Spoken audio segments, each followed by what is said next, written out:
তবে আমরা সকলকে আহ্বান করব ধৈর্য ধরতে।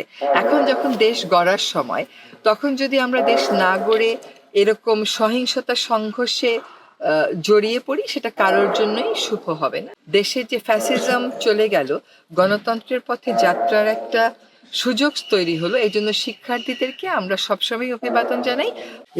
এই বর্তমান সরকার যারা আছেন তারা কি আসলে রাজনৈতিক দলের প্রধান হবেন কিনা বা রাজনৈতিক দল গঠন করবে কিনা? শোনেন, আমি তো নদী গবেষণা ইনস্টিটিউট নিয়ে কথা বলতে এসেছি। এইটা বললে কিন্তু দেশেরও একটা উপকার হবে, এই প্রতিষ্ঠানেরও একটা উপকার হবে। প্রশ্নগুলো ওইখানেই আমরা সীমাবদ্ধ রাখি। তবে যেহেতু আপনি প্রশ্নটা করে ফেলেছেন, আমি উত্তর দিচ্ছি।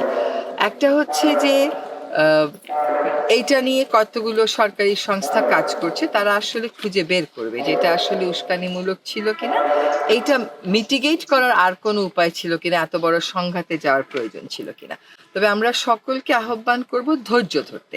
এখন যখন দেশ গড়ার সময়, তখন যদি আমরা দেশ না গড়ে এরকম সহিংসতা সংঘর্ষে জড়িয়ে পড়ি, সেটা কারোর জন্যই শুভ হবে না। বিশেষ করে আমরা কিন্তু আমাদের শিক্ষার্থী সমাজের উপর একটা অনেক বড় ভরসা রাখি।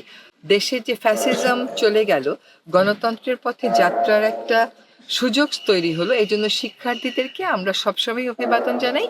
তারা যেন এই জিনিসটাই সবসময় তাদের মনোজগতে রাখেন যে গণতন্ত্রে যাওয়ার পথটা এমনিতেই আমাদের জন্য খুব কঠিন।